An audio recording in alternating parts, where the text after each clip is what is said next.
ሰላምና ጤና በያላችሁበት ይድረሳችሁ። ውድን የተከበራችሁ ቤተሰቦቻችን እንደምን አላችሁልን? ከሁለተኛው የዩቲዩብ ቻናላችን አዲስ ስፖርት ልዩ የተለያዩ ስፖርታዊ ጉዳዮችን ልናካፍላችሁ እነሆ ዛሬም በዕለተ ሐሙስ የስፖርት የመረጃ ሰዓታችን በድጋሚ ተገናኝተናል። በተለይ ከዝውውር ጉዳዮች ጋር አያይዘን ዛሬም በጣም ሰፋ ያሉ ርዕሰ ጉዳዮችን ወደ እናንተ እያደረስን ቆይታን የምናደርግበት ፕሮግራም ነው ይዘን የቀረብ ነው። እያደመጣችሁን እየተከታተላችሁን ስለሆነ እጅግ ከልብ አድርገን እናመሰግናለን።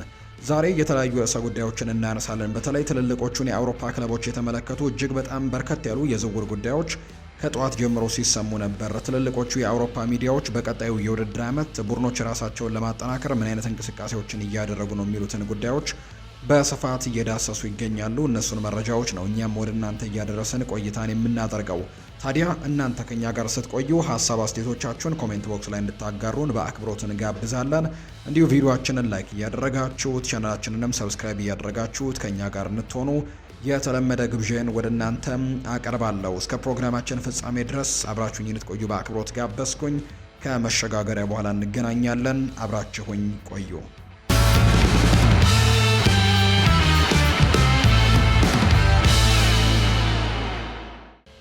ወደ ቀዳሚው መረጃችን እናምራ።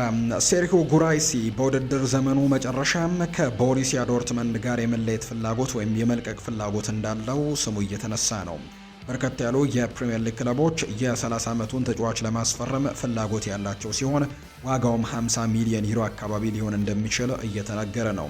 ሊቨርፑል፣ ቼልሲ፣ አርሰናል እና ማንቸስተር ዩናይትድ በውል ውስጥም ያለውን ልዩ አንቀጽ ተጠቃሚ በመሆን ተጫዋቹን በተወሰነ ክፍያም ወደ ትልቅ ክለቦች እንዲቀላቀል ማድረግም ይፈልጋሉ ተብሏል። ለማንኛውም ሌላ ፍላጎት ላለው ክለብ ግን በጀርመኑ ክለብ ጋርም መደራደር ይኖርባቸዋል። የጀርመኑ ክለብም በከፍተኛ ሁኔታ እየጨመረ የዝውውር ሂሳብን ሊጠይቅ ይችላል። ፉትቦል ዳተን የተባለው የመረጃ ምንጭ እንደዘገበው ከሆነ ቶተንሃም ሆትስፐርስ ተጫዋቹን ለማስፈረም ፍላጎት ያለው ሲሆን ለቀጣይ የውድድር ዘመንም እንደ ጠንካራ አማራጭ ይመለከቱታል። ክለቡ አካላዊ ጥንካሬ ያለውና እድሎችን ወደ ግብነት የሚቀይር አጥቂ ለማምጣት እየፈለጉ ሲሆን ሴርሂዮ ጉራይሲ ደግሞ ለዚህ ተመራጭ እንደሆነ በርካቶች ያምናሉ። የጣሊያኑ ኤሲ ሚላን እና ዩቬንቱስ ተጫዋቹን ለማስፈረም ፍላጎት እንዳላቸው ነው የሚነገረው። ቶተንሃም ሆትስፐርስ ዝውውሩን ለማጠናቀቅ ይፋዊ ጥያቄዎችን ያቀርብ እንደሆነ ወደፊት የሚታይ ነው። ምንም እንኳን የ30 ዓመቱ ተጫዋች በክለቡ የረጅም ጊዜ አማራጭ ባይሆንም በአጭር ጊዜ ውስጥ ግን የሰሜን ለንደኑን ክለብ የማጥቃት ክፍልን ሊለውጠው እና በሚቀጥለው ዓመትም በጠንካራ ሁኔታ እንዲመለሱ ሊረዳቸው ይችላል። ከታላላቅ ክለቦች ጋር በድጋሚ ለመወዳደር ጥራትና ልምድ ያስፈልጋቸዋል። በዚህ ውድድር ዘመንም ክለቡ ተስፋ አስቆራጭ ጊዜን ያሳለፈ ሲሆን በፕሪሚየር ሊጉ ላለመውረድ እየታገለ ነው የሚገኘው። ወደ ቻምፒየንስ ሊግ ለመመለስና ለዋንጫዎች በድጋሚ ለመፋለምም በሚቀጥለው የውድድር ዓመት ጠንክረው ይሰራሉ ተብሎ ይታሰባል። የ30 ዓመቱ አጥቂም ከጀርመኑ ክለብ ማስፈረም ብልህነት የተሞላበት ውሳኔ ሊሆን ይችላል። ሴርሂዮ ጉራይሲ በዚህ የውድድር ዘመን 21 ጎሎችን በማስቆጠር 6 አሲስቶችን በማድረግም ጥሩ ቁጥሮችን አስመዝግበዋል። ተጫዋቹም አዲስ ፈተናን ለመጋፈጥ ሊፈተን ይችላል። በጀርመን በቋሚነት ብቃቱን ያሳየ ሲሆን ቀጣዩን እርምጃ ደግሞ ለመውሰድ ይለሱ ትክክለኛው ጊዜ ሊሆን እንደሚችል ነው በርካቶች እየገመቱ የሚገኙት። አርሰናል በውድድር ዘመኑ መጨረሻ ሁሊያን አልቫሬዝን ከአትሌቲኮ ማድሪድ ለማስፈረም ፍላጎት አለው። ነገር ግን ከፓሪስ ሰን ዠርሜን እና ከባርሴሎና ከፍተኛ ፉክክሮች ይጠበቃል ተብሎ ነው የሚታሰበው። ቲም ቶክ ባወጣው ዘገባ መሰረት የፓሪስ ሰን ዠርሜኑ አሰልጣኝ ሉዊስ ኤንሪኬ የክለቡ አመራሮች የ26 ዓመቱን አጥቂ በክረምቱ እንዲያስፈርሙትም አሳስበዋል። አርሰናል የተጫዋቹን ፊርማ ለማግኘት በሚደረገው ፉክክር ለማሸነፍም ምን ያክል በፍጥነት ይንቀሳቀሳል የሚለው ወደፊት የሚታይ ነው። አትሌቲኮ ማድሪድ ተጫዋቹን ለመሸጥ 100 ሚሊዮን ፓውንድ አካባቢ ይጠይቃል። የ26 ዓመቱ የዓለም ዋንጫ አሸናፊ ለስፔን ክለብም እጅግ አስደናቂ ብቃትን እያሳየ ሲሆን የአርሰናልን የማጥቃት ክፍልም ሊለውጠው እንደሚችል ጥርጥር የለውም። ሁሊያን አልቫሬስ በዚህ የውድድር ዘመን 20 ጎሎችን አስቆጥሮ 9 ኳሶችን ደግሞ አመቻችተው አቀብሏል። አርሰናሎች ዝውውሩን ለመፈጸም የሚያስችል የፋይናንስ አቅም ያላቸው ሲሆን ተጫዋቹም ክለቡን እንዲቀላቀል ማሳመን ይችሉ እንደሆነ የሚታይ ነው። በዚህ የውድድር ዘመን የፕሪሚየር ሊግ ዋንጫን አሸንፈዋል። በጥሩ ሁኔታ ላይም እንዲሁ በቻምፒየንስ ሊጉን ፍጻሜ ላይ ደርሰዋል። በአውሮፓ መድረክም ፍጻሜ ፓሪስ ሰን ዠርሜንን ለማሸነፍ እንዲሁም ሁሊያን አልቫሬዝን ለማስፈረም ረገድም እንዲሁ እነሱንም ቀድሞ ለማግኘትም ተስፋ ያደርጋሉ። ይህንን የ2022 የዓለም ዋንጫ አሸናፊ ማስፈረም ከቻሉ የማጥቃት ክፍላቸውን ሊለውጠው ይችላል። በቋሚነት ግብ የሚያስቆጥርና በተጋጣሚ የግብ ክልል ውስጥም እድሎችን የሚፈጥር አስተማማኝ አጥቂ ያስፈልጋቸዋል። በክረምቱ የዝውውር መስኮት በቪክተር ዮኬሬሽ ላይ ከፍተኛ ገንዘቦችን ያፈሰሱ ሲሆን እሱም ደግሞ በሁሉም ውድድሮች 20 ጎሎችን አስቆጥሯል። ሆኖም ግን በማስቆጠር ረገድ ወጥ የሆነ ብቃት ግን አላሳየም። አጠቃላይ የእግር ኳስ ችሎታውም ብዙ የሚቀረው ነገር አለ። ሁሊያን አልቫሬስ የበለጠ የተሟላ አጥቂ ሲሆን በራሱ ግቦችን ከማስቆጠሩ ባለፈ ግን ለቡድን አጋሮቹም እድሎችን በመፍጠር ረገድ ሊረዳ ይችላል። በተጨማሪም ከቆሙ ኳሶች አደገኛ ሊሆን እንደሚችል ይነገራል። ለአርሰናልም የማጥቃት አዲስ ገጽታንም ሊጨምርላቸው እንደሚችል ነው በርካቶች ግምቶቻቸውን እየሰጡ እንደሚገኝ የተነገረው። ጋዜጣ ዴሎ ስፖርት ያወጣው ዘገባን መነሻ በማድረግ ማንቸስተር ዩናይትድ በውድድር ዘመኑ መጨረሻ የኤሲ ሚላኑን የተከላካይ ስፍራ ተጫዋች የሆነው ፓቭሎቪችን ለማስፈረም እቅዶች አሉት። ይህ የመሃል ተከላካይ ለጣሊያኑ ክለብ በጣም ጥሩ እንቅስቃሴን እያደረገ የሚገኝ ሲሆን በዚህ ውድድር ዘመንም በሊጉ ካሉ ምርጥ ተከላካዮች አንደኛው ነው። የ24 ዓመቱ ተጫዋች ለማንቸስተር ዩናይትድም ምርጥ የረጅም ጊዜ ተጫዋችም ወይም ዝውውርም መሆኑን ሊያስመሰክር ይችላል ተብሎ ነው የሚጠበቀው። የተጫዋች ለማንቸስተር ዩናይትድ ተመራጭ ሊሆን ይችላል። ክለቡ ለሃሪ ማጓየር የረጅም ጊዜ ምትክም የሚፈልግ ሲሆን ይህ ሰርቢያዊ ኢንተርናሽናል ለቦታው ተስማሚ ነው። ፓቭሎቪች ካሳየው አስደናቂ የመከላከል ብቃት በተጨማሪ በዚህ የውድድር ዘመን 5 ጎሎችን አስቆጥሯል። ይህም ለማንቸስተር ዩናይትድ የቆሙ ኳሶችን ማጥቃት አዲስ ገጽታን ሊጨምር ይችላል። የፕሪምየር ሊግ የመጫወት እድልም ለሱ አስደሳች ሊሆን ይችላል። ይህም በሙያው አንድ እርምጃ ወደፊት የሚራመድበት ሲሆን በዓለም ላይ ካሉ ትልልቅ ክለቦችም ለአንዱ የመጫወት እድልን ያገኛል። ማንቸስተር ዩናይትድ ለቀጣዩ የውድድር ዘመን የቻምፒየንስ ሊግ ተሳትፎን ያረጋገጠ ሲሆን ለትልልቅ ዋንጫዎች ለመፋለምም ያልማል። ዝውውሩን ለመፈጸም የሚያስችል ከአቅማቸውም ሲሆን በዚህ ክረምትም ለብዙ ተጫዋቾች ሳቢ አማራጭም እንደሚሆን ይጠበቃል የተባለው። ሚላን ተጫዋቹን ለማስፈረም 18 ሚሊዮን ዩሮ ገደማ የከፈለ ሲሆን አሁን ላይ ከፍተኛ ትርፍ ለማግኘትም ይፈልጋሉ። ሁለቱ ክለቦች ስምምነት ላይ ሊደርሱ ይችሉ እንደሆነ ወደፊት የሚታይ ነው። ተጫዋቹን ማንቸስተር ዩናይትድን እንዲቀላቀል ማሳመን አስቸጋሪ አይሆንም። ክለቡም ዝውውሩን በፍጥነት ለማጠናቀቅ ይጥራል። ከአርሰናልና ከማንቸስተር ሲቲ ጋር ያለውን ልዩነት ለማጥበብም ከፈለጉም በዚህ ክረምት በብዙ የቡድን ክፍፍሎች ላይ መሻሻል ማድረግ ይኖርባቸዋል። የመከላከል ብቃትን ማሻሻል ለነሱ ቅድሚያ የሚሰጠው ጉዳይ ይሆናል። ከመሃል ተከላካይ በተጨማሪ የግራ መስመር ተከላካይና ጥራት ያለው የመሃል ክፍልም ተከላካይ አማካይም እንደሚያስፈልጋቸው ነው የሚነገረው። የኒውካስል ዩናይትድ ተከላካይ የሆነው ሉዊስ ሆል በአርሰናልና በብራይተን ጨዋታ ላይ ካመለጠው በኋላ በኖቲንግሃም ፎረስት ጨዋታም ወደ መጀመሪያ አስተላለፉ መመለሱ ይታወሳል። በሁለቱ ጨዋታዎች ላይ በተጠባባቂ ወንበር ላይ ተቀምጦ የነበረ ቢሆንም ኤዲሃው በኖቲንግሃም ፎረስቱ ጨዋታ ላይ ወደ ስብስቡ እንዲመለስ አድርገውት ነበር። የ21 ዓመቱ ተጫዋች ወደ ጨዋታ በመመለሱ መደሰቱን ገልጾ በአርሰናልና በብራይተን ጨዋታዎች ላይ አሰልጣኙ ከቡድኑ እንዲወጣ ባደረገው ውሳኔም እንዳልነበር ነው ይፋ ያደረገው። እንዲህ ሲል ይናገራል። ወደ ቡድኑ በመመለሴ በጣም ደስተኛ ሆኛለሁ። ማንኛውም ተጫዋች በተጠባባቂ ወንበር ላይ መቀመጥ የማይፈልግ ይመስለኛል። በውሳኔው ደስተኛ አልነበርኩም፣ መናገር አያስፈልገኝም። ነገር ግን እንደተናገርኩት በእግር ኳስ ውስጥ ሁሉም ሰው እንደዚህ አይነት ጊዜያቶች ያጋጥሙታል። ዋናው ነገር እንዴት እንደምትወጣው ማሳየት ነው። አሁን ወደ ቡድኑ ተመልሻለሁ ብሏል። የ21 ዓመቱ ተጫዋች በኒውካስል አስደናቂ የውድድር ዘመንን እያሳለፈ ሲሆን በአሁኑ ወቅት በክለቡ ካሉ ምርጥ ተጫዋቾች አንደኛው ነው። ኒውካስል እሱን ደስተኛ አድርጎ ለማቆየት በቋሚነት ማለፍም ይኖርበታል፣ ማሰለፍም ግድ ነው። ሆል በቅርብ ወራት ውስጥ ከበርካታ ትልልቅ ክለቦች ጋር ስሙ እየተነሳ ነው። ኒውካስል እሱን የሚያስከፋ ነገር ማድረግ የለበትም። እሱ ብሩህ ተስፋ ያለው ድንቅ ተሰጥኦ ያለው ተጫዋች ሲሆን ለማክፓይሶቹም ከፍተኛ ደረጃ ያለው ተጫዋች ሊሆን ይችላል። ለዋንጫ የሚፎካከር ቡድን ለመገንባት ከፈለጉም እንደሱ ያለ ተጫዋችን በክለቡ ማቆየት ሳይኖርባቸው አይቀርም። ተጫዋቹ በክረምቱ በ70 ሚሊዮን ፓውንድ ሊለቅ ይችላል የሚሉ ዘገባዎች በትልቁ እየወጡ ነው። ይህ በእንዲህ እንዳለ የ21 ዓመቱ የግራ መስመር ተከላካይ በኖቲንግሃም ፎረስት ጨዋታ ላይ በቀይ መስመር ተከላካይነት ተሰልፎ ነበር። በሁለቱም መስመሮች ላይ መጫወት እንደሚችልና ቡድኑ በሚፈልገው ቦታ ላይ ሁሉ ለመርዳት ዝግጁ መሆኑን ገልጿል። በጨዋታ ውስጥም ጥቂት ጊዜያቶችን እንዲሁ ወደዛ ቦታ ተንቀሳቅሻለሁ ብለዋል። አሰልጣኙ በዚህ ቦታ ላይ በልምምድ ወቅትም ጥቂት ጊዜያት በዛ ቦታ ላይ አሰልፈው የነበር። እውነቱን ለመናገር በሁለቱም በኩል መጫወት እንደሚመቸኝ ያስባለሁ፣ ስለዚህም ደስተኛ ነኝ ብለዋል። ለኒውካስል ዩናይትድ ተስፋ አስቆራጭ የውድድር ዘመን የነበረ ሲሆን በሚቀጥለው የውድድር ዘመን በጠንካራ ሁኔታ ለመመለስ ተስፋ ያደርጋሉ። ለቻምፒየንስ ሊግ ተሳትፎም ይፎካከራሉ ተብሎ ቢጠበቅም አሁን ላይ ግን በመካከለኛ ደረጃ ላይ ሆነው የሚያጠናቅቁ እንደሚመስሉ ነው ዘገባዎቹም የጠቆሙት። ማንቸስተር ዩናይትድ የአማድ ዲያሎን የወደፊት ቆይታ በተመለከተ የሚናፈሱ ግምቶችን በፍጥነትና በቆራጥነት ውድቅ አድርጓል። ይህ የ23 ዓመቱ የክንፍ መስመር ተጫዋችም በውድድር ዘመኑ መጨረሻ ክለቡን ሊለቅ እንደሚችልና እንደ ኤሲ ሚላን ያሉ ታላላቅ ክለቦች እንዲሁም የቀድሞ ክለቡ ሰንደርላንድም ሁኔታውን እየተከታተሉት እንደሆነ የሚገልጹ ዘገባዎች ቢወጡም የኦልትራፎርድ የውስጥ ምንጮች ግን ተጫዋቹን የመሸጥ ሀሳብ ፈጽሞ የማይታሰብ መሆኑን ያረጋገጡት። ቲም ቶክ እንደዘገበው ከሆነ የማንቸስተር ዩናይትድ አመራሮች ይህ አይቮሪ ኮስታዊ ኢንተርናሽናል ክለቡን ሊለቅ ይችላል የሚለው ወሬም በሳቅ አጣጥለውታል። ክለቡ አማድን ለረጅም ጊዜ ግንባታውም እንደ ዋነኛና የማይነካ ምሰሶ አድርገው እንደሚመለከቱት በድጋሚ አረጋግጠዋል። ስለ አማድ መውጣት የሚናፈሱት ወሬዎች የመነጩት ወጣቱ አጥቂም በዚህ የውድድር ዘመን በሽግግር ውስጥም በማለፉ ምክንያት እንደሆነ ይታመናል። በውድድር ዘመኑ መጀመሪያ በቀድሞ አሰልጣኝ ሩበን አሞሪም ስርም አማድ ከተፈጥሯዊ የማጥቃት ብቃት ውጪ በሆነው የክንፍ ተከላካይነት ወይም ዊንግ ባክ ቦታ ላይም በተደጋጋሚ እንዲሰለፍ ይደረግ ነበር። ይህም የእሱን የማጥቃት ተነሳሽነትም ገድቦት ቆይቷል።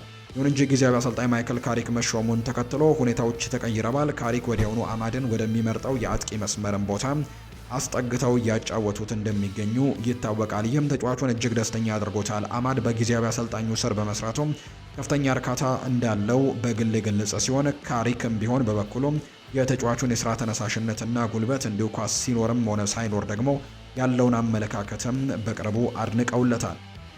አባድ ዲያሎ በዚህ የውድድር ዘመን በ34 የፕሪሚየር ሊግ ጨዋታዎች ላይ 4 ጎሎችንና አሲስቶችን በማስመዝገብ መጠነኛ ውጤት ቢያሳይም እንዲሁም በክረምቱ ከፈረመው ብሪያን ኤምቤሞ ጋርም ከፍተኛ ፉክክር ቢገጥመው የማንቸስተር ዩናይትድ ቦርድ ግን በዚህ ምንም አይነት ስጋት እንዳልገባው ነው የተነገረው። የማንቸስተር ዩናይትድ አመራሮች በወጣቱ ላይ ሙሉ እምነት አላቸው። በዚህ ዓመት መጀመሪያ ላይ ተጫዋቹም ከፍተኛ ክፍያ የሚያገኝበት የረጅም ጊዜ ውል እንዲፈርም ትልቅ ሚና በተጫወቱ የእግር ኳስ ዳይሬክተር ጄሰን ዊልኮክስ የሚደገፈው አማድ በክለቡ ዘንድም እንደ ሁለገብና ወሳኝ ተጫዋችም ይታያል። የኦልትራፎርድ የዝውውር ቡድን ይህ የ23 ዓመት ወጣት ገና ያልተነካ ትልቅ አቅም እንዳለው የሚያምን ሲሆን የወደፊቱን የአጥቂ መስመር በሱ ላይ ዙሪያ ላይም ደግሞ ለመገንባትም ሙሉ ፍላጎት አላቸው። አማድ በኦልትራፎርድ የማይነካ ሀብት ሆኖ የሚቀጥል ሲሆን ክለቡ እያደረገ ባለው መልሶ ግንባታ ውስጥም አንዱ ዋነኛ ተዋናይ ሆኖ ይቆያል። አማድን የመሰለ ተሰጥኦ ያለው ተጫዋችም በካሪክ ስር ወደ ትክክለኛው ቦታ መመለሱም ለዩናይትድ ትልቅ ዜና ነው። አስተን ቪላ የሮማውን አጥቂ ማቲያስ ሱለን በውድድር ዘመኑ መጨረሻ ላይም ለማስፈረም ተስፋ አድርገዋል። ስፖርትስ ቡም ባወጣው ዘገባ መሰረትም ተጫዋቹ 40 ሚሊዮን ዩሮ አካባቢ ሊያወጣ ይችላል። አስተን ቪላም ዝውውሩን ለማጠናቀቅ ቀዳሚው ክለብ ነው። ክለቡ እንደ ቦርንመዝ እና ብራይተን ካሉ ክለቦች ውድድር ይጠበቀዋል። አስተን ቪላ የተጠየቀውን ዋጋ ለመክፈል የሚያስችል የፋይናንስ አቅም ያለው ሲሆን ሰውሌም እንዲሁ ከክለቡ የረጅም ጊዜ ኢንቨስትመንት መሆኑ ሊያሳይ ይችላል። እሱም በክንፍም ሆነ በመሃል መስመር ደግሞ መጫወት የሚችል ሲሆን ለቡድኑ ግቦችንና ፈጠራዎችንም ይጨምራል። ሰውሌ ቀደም ሲልም ወደ ፕሪሚየር ሊግ ሊዘዋወር እንደሚችል ስሙ ሲነሳ ቆይቷል። ሶሌ በዚህ ውድድር ዘመን 7 ጎሎችን አስቆጥሮ 8 አመቻችቶ አቀብሏል። ቪላ በሞርጋን ሮጀርስ እና በኦሌ ዋትኪንስ ላይ ከመጠን በላይ ጥገኛ ሆኖ ቆይቷል። በተለይም ለቀጣዩ የውድድር ዘመን የቻምፒየንስ ሊግ ተሳትፎን የሚያረጋግጡ ከሆነ በማጥቃት ክፍሉ ላይ ተጨማሪ ድጋፍም ያስፈልጋቸዋል። አርጀንቲናዊ አጥቂ ወደ ፕሪሚየር ሊግ የመዘዋወር ሀሳብ ሊስበው ይችላል። ይህም ደግሞ ከሱ ትልቅ ደረጃም የሚሰጠው እድገትም ሲሆን በከፍተኛ ደረጃም ራሱን ለመፈተን እድል ያገኛል። የምዕራብ ሚድላንዱ ክለብ አስተን ቪላ የቻምፒየንስ ሊግ ተሳትፎን የሚያረጋግጥ ከሆነ ለተጫዋቹ ሳቢ መዳረሻ ይሆናል። አስተን ቪላ ተጫዋቹን እንደ ውድ ኢንቨስትመንት የሚመለከተው ሲሆን ወደፊት ሊጉን ሊቆጣጠር እንደሚችልም ነው የሚታመነው። ይህ በእንዲህ እንዳለ አርሰናልና ሊቨርፑል ሁኔታውን እየተከታተሉ ይገኛሉ። በክረምቱ ለ23 ዓመቱ ተጫዋችም ጥያቄ ያቀርቡ እንደሆነ ማየቱ አስደሳች ነው።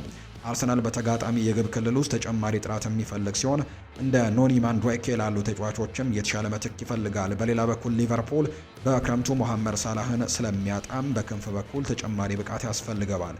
ይህ ደቡብ አሜሪካዊ ለእነሱም በጣም ጠቃሚ አማራጭ ሊሆን እንደሚችል ነው የሚገመተው። ሊድስ ዩናይትድ የበርንሌውን አጥቂም ፍሌሚንግን ለማስፈረም ፍላጎት አለው። ፉትቦል ኢንሳይደር እንደዘገበው ከሆነ ሊድስ ዩናይትድ በርንሌ ከፕሪሚየር ሊግ መውረዱን እንደ መልካም አጋጣሚ በመጠቀም የ27 ዓመቱን አጥቂ ግሉ ለማድረግ ተስፋ አድርጓል። በርንሌ በፕሪሚየር ሊጉ አስቸጋሪ ጊዜን ቢያሳልፍም ፍሌሚንግ 10 ጎሎችን ከመረብ ጋር አሳርፏል። ሚኪ ብራውን ለፉትቦል ኢንሳይደር ሲናገርም ፍሌሚንግ የሊድስ ኢላማ ነው ብሏል። ይህ አዲስ ነገር አይደለም። በርንሌ ስለወረደ ብቻ አሁን ላይ ማየት የጀመሩ ሳይሆን የክለቡ ስካውቶች በውድድር ዘመኑ ሁሉ ሲከታተሉት ነበር። ድንቅ የውድድር ዘመንን አሳልፏል።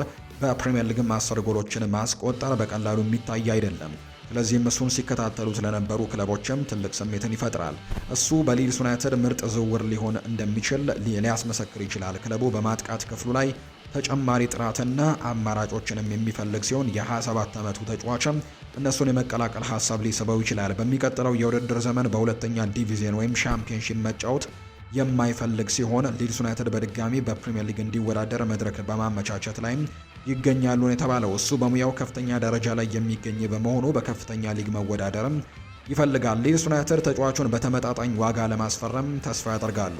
ይህ በእንዲህ እንዳለ የሊድስ ዩናይትድ ስካውቶችም ተጫዋቹን ከውድድር ዘመኑ ሁሉ በቅርበት ሲከታተሉት የነበረ ሲሆን ለቡድኑ ምርጥ ጥንካሬም እንደሚሆን ያምናሉ። ዣኦ ፔሮ በክረምቱ ከክለቡ ይወጣል ተብሎ ስለሚጠበቅም እንዲሁ ፍሌሚንግ ለሱ ተስማሚ ተተኪ ሊሆን ይችላል ተብሎ ይታሰባል። በርንሌ ተጫዋቹን በተመጣጣኝ ዋጋ ለመሸጥ ፈቃደኛ ይሁን አይሁን ማየቱም አስደሳች ነው የሚሆነው። በተለይም በሻምፒዮንሺፕ ደረጃ ጥራት ያላቸው ተጫዋቾችን ይዞ ማቆየት ለነሱ አስቸጋሪ ይሆናል። ተጫዋቹን የመልቀቅ ፍላጎት ካለው እሱን ደግሞ ይዞ መቆየትም ትርጉም የማይሰጥ በመሆኑ በርንሌ በፍሌሚንግ ሽያጭም ገንዘብ ቢያገኝ ለነሱ የተሻለ ሊሆን እንደሚችል እየተገመተ ነው። ኢታን አምፓዱ ባለፈው የውድድር ዘመን በሻምፒዮንሺፑ ለሊድስ ዩናይትድ እጅግ ድንቅ ብቃትን ያሳየው ክለቡ ወደ ፕሪሚየር ሊግ እንዲያድግ የረዳ ሲሆን አሁን ደግሞ በከፍተኛ ሊግን በድጋሚ ድንቅ እንቅስቃሴን እያደረገ ይገኛል። ተጫዋቹ ከክለቡ ሊለቅ እንደሚችል የሚጠቁሙ ወሬዎች ቢኖሩም ሊድስ ዩናይትድ ግን በአዲስ ውል እሱን ለማቆየት ተስፋ አድርጓል።